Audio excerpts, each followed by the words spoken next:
Well, I have the lovely Cynthia De Boer with me, and I love her name. Hi Cynthia, how are you? I'm well. I just learned a little bit about her in the last 5 minutes. I don't pre-interview anybody, so we have just met, right? Exactly. So we don't know what's going on. She doesn't know what's going on. I hope I know what's going on. But now you're an author. Yes, I am. I started out in 2016. I wrote my first book about It's Me, Myself, and I, EYE. Me, myself, and I means EYE means the I because you have a prosthetic eye. Prosthetic eye.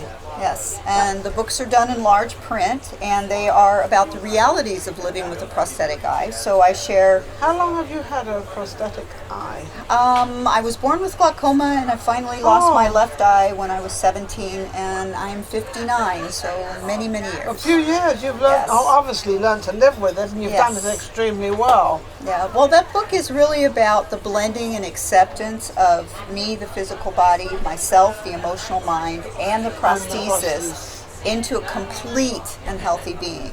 Because we're not just one thing. We have to envelop and embrace our total being. And she certainly embraced herself because she looks gorgeous. Your skin is beautiful. Do you have some English in you or something? Because the English skin is really beautiful.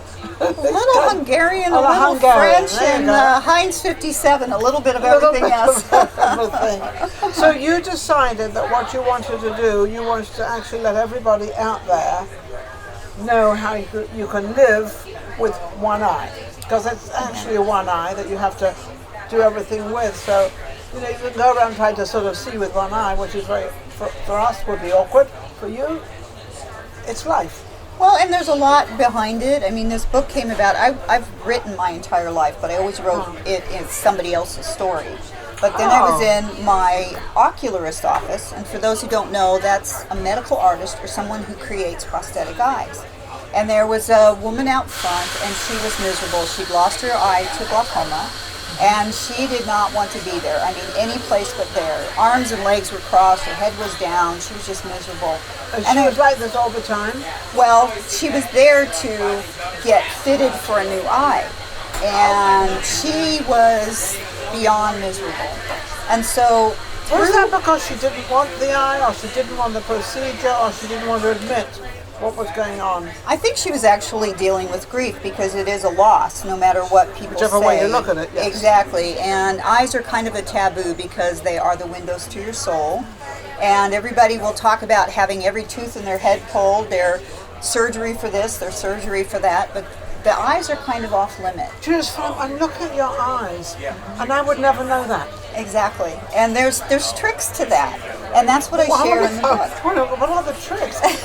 No, it's amazing. I'm looking at this woman because, I mean, if you don't have an eye, it's usually a glass eye or something, but you just doesn't notice. Right. And the reason being is because I was very blessed. I lost mine to a medical condition, so therefore the eye was removed very gently, and I was able to have a new prosthetic made. There is an implant that goes in, and then the eye fits on it. You get a little bit of movement. But one of the tips in there that I share is, how does a cat move? Well, a cat does not look far right or far left, because obviously your prosthetic will not track as well. So you blink and turn. Nobody ever knows. So that's just one of them. See, you blink and you turn. That's fascinating to me. Yeah. So there's that, and then we never part our hair in the middle. You always want to part it on the side, because now, subconsciously. What's that the reason? Well, subconsciously, if we have a part in the middle, you're dividing. You're dividing, and people will automatically compare both sides of your face. So if you have it parted on the side, you'll never know. So after talking to this lady for about 5 minutes, she got up and walked back to meet her new monocular world with a whole better sense of who she was. After you explained to her and spoke to her, how did she allow you to talk to her? She didn't mind you coming into her space since she was so against everything? Well, I walked up to her and she knew that I had just come from my visit. So we kind of had a level playing field, so to speak. And she, like I said, she was all crossed up, and I gently just touched her on the shoulder, and I introduced myself, and I said, I've had a prosthetic eye since I was 17. I lost it to, glaucoma and other complications. And I said, and I learned some things that I want to share with you to make this easier for you. And she just kind of looked at me, and I said, right now you're really angry with the world, aren't you? And she said, yes. She said, I've done everything I could to save my sight, and here I am. And so I said, well, you're grieving. You're going through the grieving process. So we spoke a little bit. At that point, I went home, and I said, okay, the brave little soldier hat has to come off. I've got to start sharing my story. So because you had handled it, did you feel that you had handled it very well? That you'd really sort of got for me, it under control? By that point, yes, but the thing is that I was born, well, by the time I was 6, I'd undergone 2 heart surgeries, 3 eye surgeries. Well, what's the heart got to do? I mean, yes, I can understand how. Well, because I was born with birth defects, and so I was born with a narrowing in the aortic valve of the heart and glaucoma. So my whole life, everybody said, well, what's that third thing? Because usually birth defects come in 3s. Okay. Well, I felt pretty lucky because according to them, I was going to be blind, retarded, and never reach the age of 16. So when I reached 16, I was on top of the world. And then at 17, I'm told you're not only going to completely lose your sight in your left eye, but we have to remove the eye. So, I don't know, people that are my age and older kind of remember the $6 Million Man, and the only thing I could think of was this bionic eye with all these wires coming out, and I was so freaked out. You're only 17, I mean, yeah, come on. It was horrible, and so I'm sitting there acting like, oh, this is no big deal. Fine, I'm going to go through it. Exactly, and that was great until about a month after the surgery, I decided to treat myself and go for a walk in the mall. And all of a sudden, someone stabbed me in the left eye. That's what it felt like. I dropped to the ground and spun around and no one was there. That is called phantom pain. It is pain that is you really feel, but it is produced in a limb or an organ that you have lost. And I'd never heard of it. So in my mind, all these years they've been telling me there's 3 things. You've got the heart, you've got the eyes, and now I literally thought I was losing my mind because I didn't know anything about phantom pain. 1977, there was no internet. I've never heard of phantom pain. But yes, and I found out about that nearly 11 years later from a friend of mine who had lost both legs in a train accident. And I asked him how he was coping because with me, a lot of people say, well, you have an invisible disability because nobody can tell. You're legally blind, you have a prosthetic eye, but nobody knows that. With this man, it was very apparent. Yeah, of course, yes. And I said, so how are you handling it? And he says, oh, I do really well, except for the phantom pain. And I burst in tears because I was so relieved because somebody else had it. 11 years, I thought I was losing it. And it will hit you. No warning. Does it still hit you now? Yes. So when this phantom pain hits you, what is it kind of, you said it's like a stabbing, like someone stabbed you. It's different for everyone. It depends, like with my friend Richard, he felt the train run over his legs. Again. Yes. Like it was happening then and there. Yeah. And so through that, I decided that it was time, like I said, to go out there and teach people about it. So I talk about phantom pain, how you camouflage. Glasses can be great, but glasses can also be a hindrance because if you get, so let's say with me I have a one prescription in the eye that I can see from. Yes. Yeah. Well, they try to balance. They put a balance lens in the other eye because they're trying to help you with weight. Yes. The problem is you've now got a different prescription, so that is going to make the other eye appear a different size. So you need to have the same prescription in both lenses. Both lenses. Your prosthetic doesn't care what it's looking through. It can't see anyway. There you go.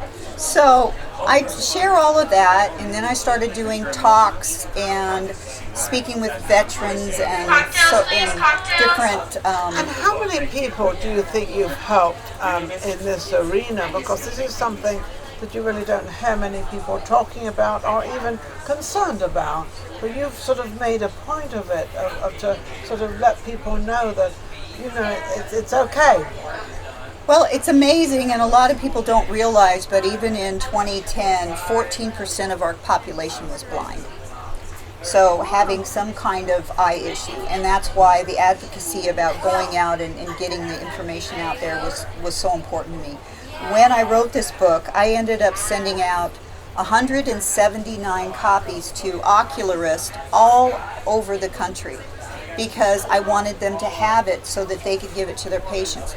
There are a couple ocularists that actually give their books to their patients so that they can read it and understand a little bit more about what people are going through. Yeah. From that one and all the talks, everybody says, well, that's great, but you know, you just said that we're all going through some kind of a grieving process. So how do we get past that? Past that, yes. So that was... So then you've got this freedom from depression, which I love how the hands are and everything else. Look at this. The cover of this book is amazing. And that's no matter what your disability. And I was going to say, this could be mind over matter too, because this could be nothing wrong with you, but maybe mentally or physically, or more mentally, you're thinking you get depressed. Right. And a lot of people get depressed, you know, on different things. Well, and so. see, seriously, a disability is anything that prevents you from having the life that you want. Even fear can be debilitating. Yes. You know, there's that saying, what would you do if you knew you could not fail? Right? That's And right. so that's it. But there's another side of all of this too, is a disability is also described as a handicap. There's two ways to describe a handicap. It's an added advantage or disadvantage. An add or a dis. So you can decide, because I mean, if you get a handicap in bowling or whatever, you get points added to you. You get something else. Yes. And for me, with my low vision and losing the eye, what I got was I was able to meet and receive such wonderful people I really never So you expected. actually, but you took on an attitude on the upside of everything. You found a way not to be depressed by it, and that's why you wrote the book. Don't let what has happened to you or what you were born with, because sometimes we're born with things like you, and you know, our accidents happen, like the gentleman, your friend with the legs. So we have to try to overcome that, because when you think about it, there's nothing really you can do about it.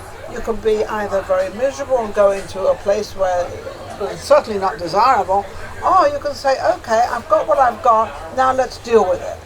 And so you decided that you want to deal with it. So you're actually giving all your knowledge and all what you've done to the world out there. This is amazing how this woman has done this. You're amazing. Before you did all this, what were you doing as a living, or what did you put into the world apart from all this knowledge? Well, I've had quite an extensive career. I grew up as quote-unquote a carpenter's daughter. So I was one of the first women that went out on the job site at age 12, helping my dad do interior trim, which is doors, base. I did staircases. We did all kinds of things. So you can actually redo a house? Oh yeah.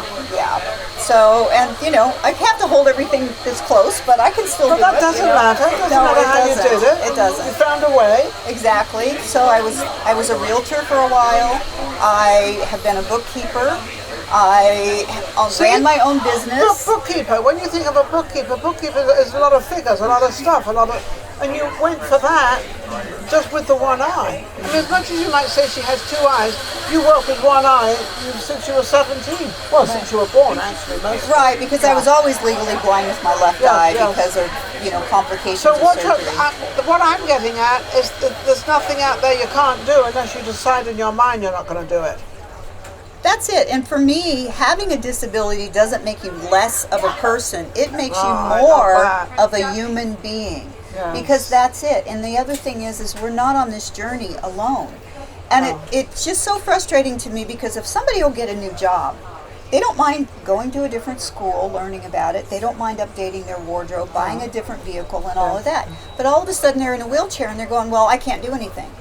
Well, please, if you have small children in the house, you're going to make a plastic straw below so that they can reach it. Why not do the same thing for you? There you go. You see, on You the know, outside. it's See, creating there's always a better life. creating a better life, and also a way to handle the disability or whatever it may be, whether it's mental, physically, or whatever it may be. So you can always handle. You're actually saying you can handle it all.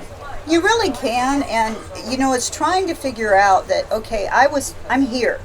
I may not like where I'm here, but the other side of it, just like I said, we're not on this journey alone.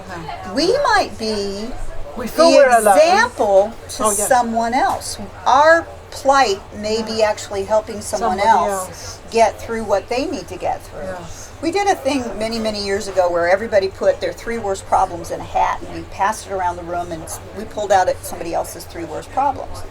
And everybody's going, oh gosh, I can't I don't handle want that one. I don't want that one. I'll take care of my own thing, you know. So, love it. you know, so that was the other part. And Yeah. through this, I've really become an advocate for vision. I go to a wonderful corneal specialist here in the Vegas area.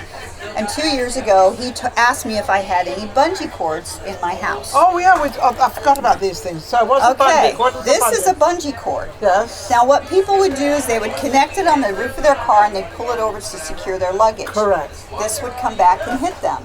In 1 year, 3 people in the Vegas Valley lost an eye because of a bungee cord. Throw them out. I've always been a little worried about these things because actually when you pull them out like that and you kind of don't hold it right, it goes boing. Yeah, I mean, it just See snaps what I mean? back, you know. And you have to really be cautious with that. The other thing, So throw those in life, away. this is a no-no. Okay. Yep. The other thing is children, we're always taught to carry our scissors like this, down. Because if you fall, guess what? It goes into the ground. Yes. But now we're adults and we're laissez-faire. 50% of eye loss that happens is through Oh my goodness. accidents. That's one of them. And that any sharp instrument, a screwdriver, a knife, anything like that, hold it down. Hold it down and pay attention. Much better to go into your leg Anywhere else than your eye. than your eye. I mean, Yeah. we only have 2. And plus, if it goes into your eye, where else is it going to go? So, you know. That's true too. And So then scissors. So we've got- scissors. And then I do think that enriching your life every day by even 5 minutes, learning how to take that smile 5 minutes, will improve your life so much. So what I have is when I sell one of my books, I gift a set of Mardi Gras beads. And I tell people, you don't have to wear these, but hang them somewhere in your home to remember to celebrate every day.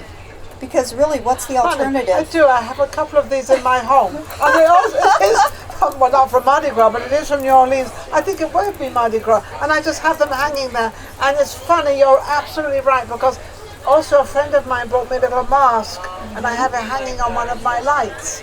And every time I walk by, I think of this person in Mardi Gras. And it's a happy moment. What a thought. Yeah, just putting something fun and happy in It doesn't have to every be room. beads, but it can be a photograph, anything, right? Right, anything fun. I've got goofy little characters sitting around. I've got beads that I really like. This woman, I'm going to bring her home because she's got a lot of fun things going on. How can anybody reach you? You can reach me through my website, which is cynthiadeboer.com, or you can also email me at c.deboer, author and speaker, @gmail.com. My Amazing. books are available Amazon, Barnes & Noble, pretty much anywhere and everywhere. Yeah. So don't forget her book. And you are absolutely amazing. Thank you for coming on the Thank show. you so very much. This young lady gives us inspiration to life, so we can never complain. We'll be right back. Vegas Live with Ninon. Thank you so much. That was You're lovely, an wasn't it? absolute delight. Thank you.